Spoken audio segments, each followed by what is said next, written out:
Hold on, stop. Welcome back to the show 2.0. What is going on, and welcome to Take on the World with Johnny Juicebox and Mike D. Johnny Jukebox. We're in the same outfit I did last month. Are you? No, you're not. It's exactly the same. We're here. Yeah, we're here. So this quick little ditty we're going to do is a little update to a show we did. Shit, I don't even know how long ago. Christ, that was like when the first, one of the first shows might have been like the third episode or something. So if you go back and listen to this one, remember the sound equipment was really crappy back then. Terrible. But this is an update to the Jack the Ripper episode. And I'm not even sure if that's what it was called. I don't know what we called it. So anyway, Johnny's going to give you the update on this one because he brought this to me and I'm like, what? Yeah. Now, well, so this, I don't know how I want to jump into this. They have a shawl of one of the, Ripper victims. I believe it was Catherine Eddowes. And it I guess it's been in custody for a while, and somebody had bought it around, let's say 2007, and they tested it years and years ago. I guess in 2007 for DNA, and it definitely had DNA on it. And I don't remember if they said it was specifically blood DNA or another type. And then they just determined that there was too many, it had been handled by way too many people that they would never be able to get the specific DNA off of it. Now, come 2024, with the advancement in DNA technology and ancestry, they tested it again, and with the help of one of the suspects, great grandchildren, they linked it to a gentleman whose name is Aaron Kosminski. And he was one of the prime suspects during the investigation originally. So now that they have that and they linked it to him, they want to take it to court, and they want to have a judge say that yes, it officially is the DNA of him and he is the suspect. Case closed.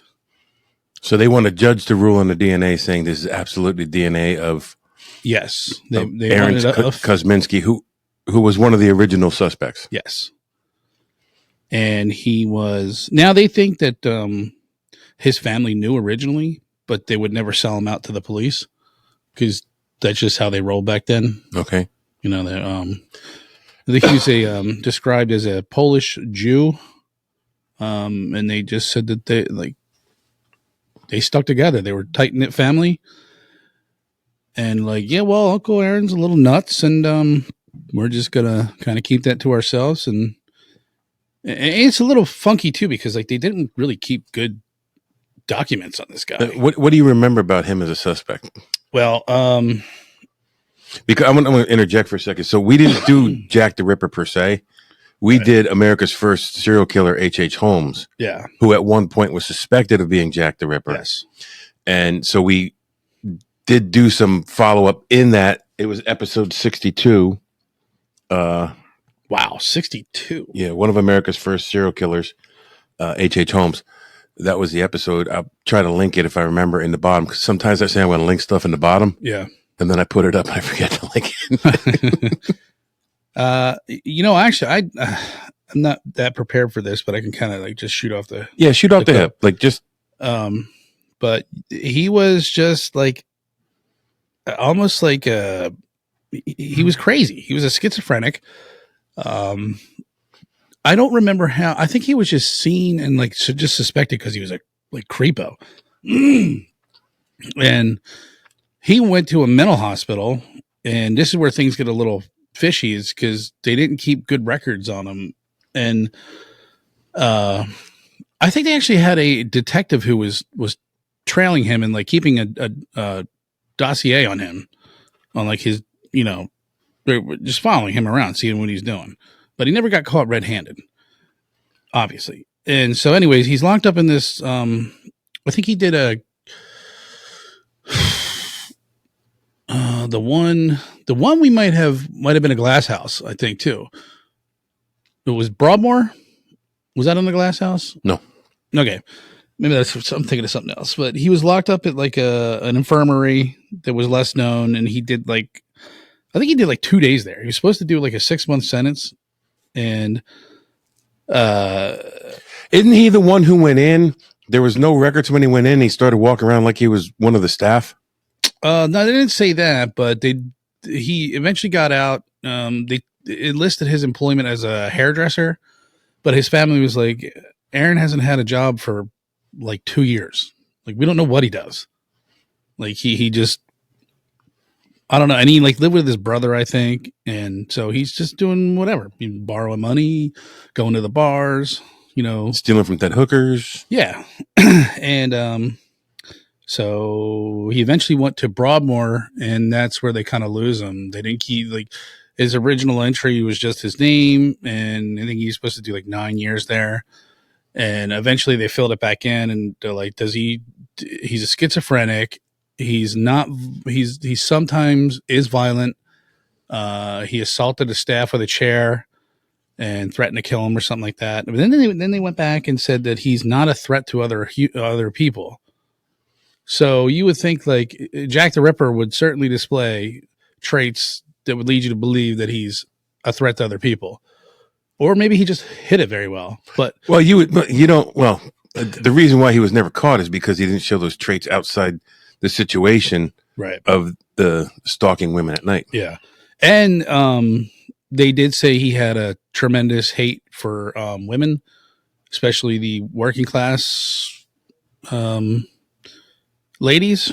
And I think this might have been going back to like another suspect, but they think that he contracted like syphilis or some kind of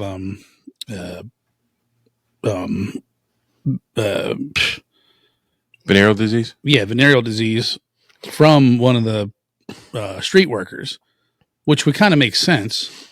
Like if he's got some kind of lifelong illness from it, which could make him even more crazy. Didn't syphilis like affect your brain? Unchecked, yeah. Yeah. So, I mean, and it was the East End of London. Was like very, very poor. So I doubt that you really had access to modern medical care. So, yeah, this guy who bought this shawl had it retested, and I think it was, I believe it was semen that they found. I would have to say, if he was able to buy this shawl, any judge would question the chain of custody. Yes. Well, that's what they did in 2007. And they're still doing that now. It's just like, dude, it's been handled by so many people. But I mean, how odd is that you found that guy's DNA on it? Linked. That is weird. Yeah. What are the odds? He was like one of the like number 1, number 2 suspect of Jack the Ripper.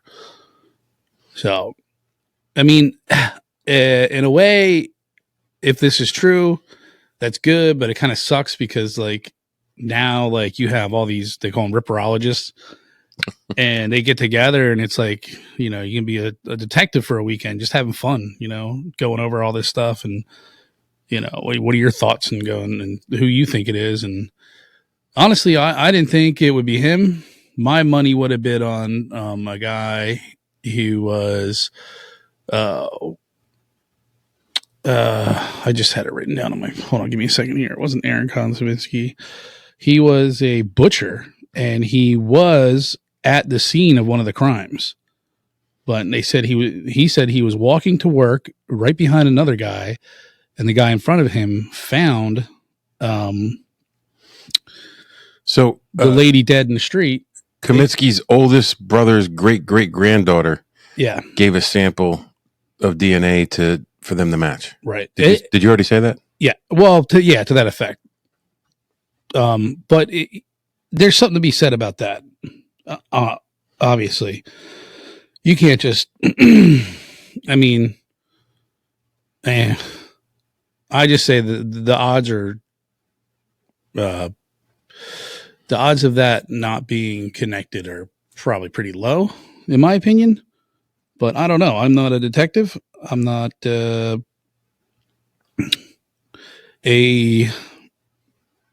DNA analyst. But hold on, here it is. So Charles Lechmere. That's who I would have put my money on. He was at the scene of one of the crimes, and like I said, he was walking to work in the dark. He was a butcher, so he always had bloody clothes on, and he could explain that away. Hey, why are you all bloody? Oh, I'm a butcher. Oh, okay. And again, he hated prostitutes. I think he contracted a venereal disease from a prostitute and would make off comments. I think he was arrested a few times. Anyways, they come upon one of the Ripper's victims, and they thought she was drunk. And they like propped her back up and like put her skirt on, and I guess they saw, and then they left. But when he went to the police, he gave him a false name, and they found out, like, why are you giving a false name?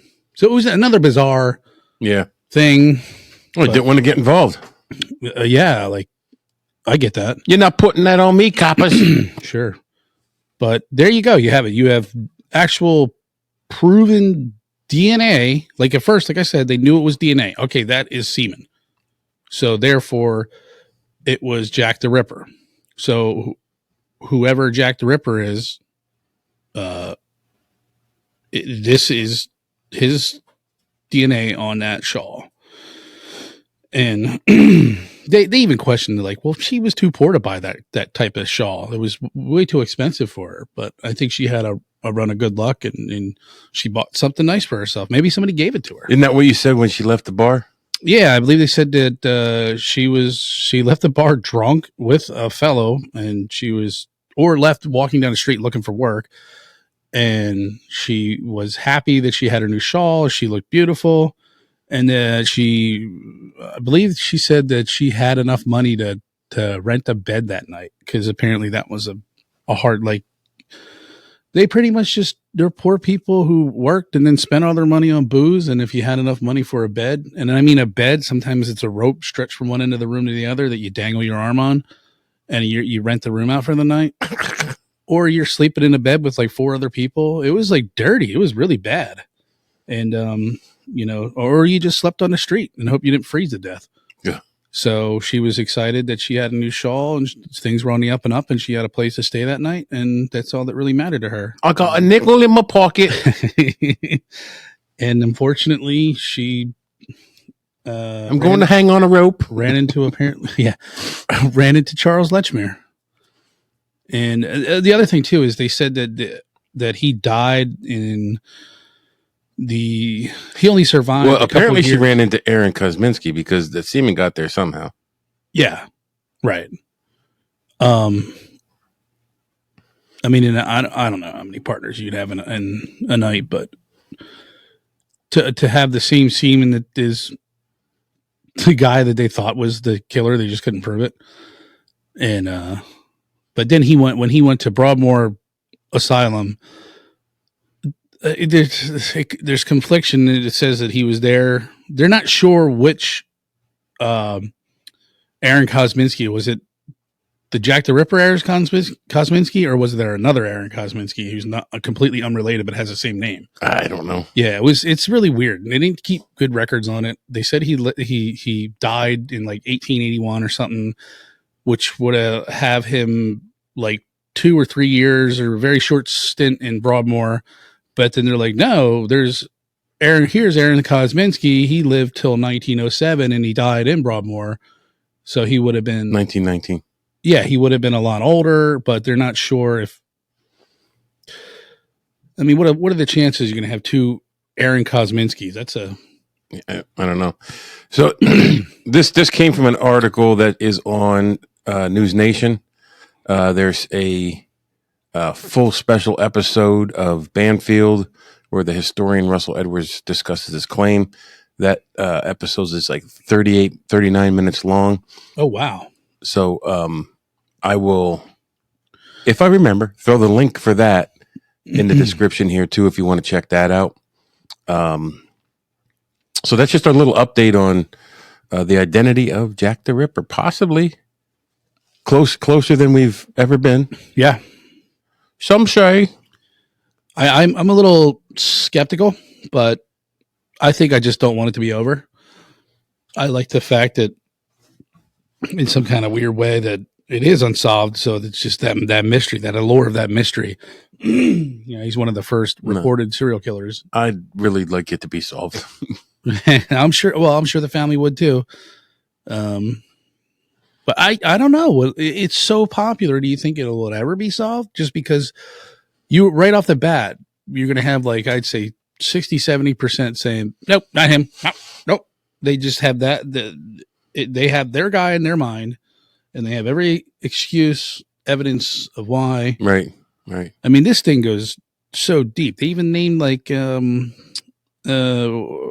royalty as one of the, Jack the Ripper killers. Yes, I remember that. Yeah. So, I mean, but I think that was just wishful thinking back then. Sure. Because everybody hates the royals. It's almost like I feel this is up there with like the JFK assassination. I mean, how many suspects and rabbit holes are there for that case? Yeah. And now we're getting to where they're starting to release a lot of the information. And, well, apparently what was released the other day, there was a second shooter. Yeah. I mean, and it's just, how do you go back and just go through all, especially this case? There's probably hardly any evidence. They even said the guy who named him like Jack the Ripper when he wrote the first letter, that was just some journalist trying to get hype. Really? Yeah. But then also there was a letter that I think it was the From Hell letter, and he sent pieces of the lady's liver or something. Yeah, but he sent some kind of piece of her organ in the letter, and it was all bloody and shit, and the handwriting looked completely different. It looked like a schizo wrote, just jarbled and like not well put together. So there you have it, your first Take on the World update. So we took on that, and if there's any more updates, we'll update the update. So go take on the world.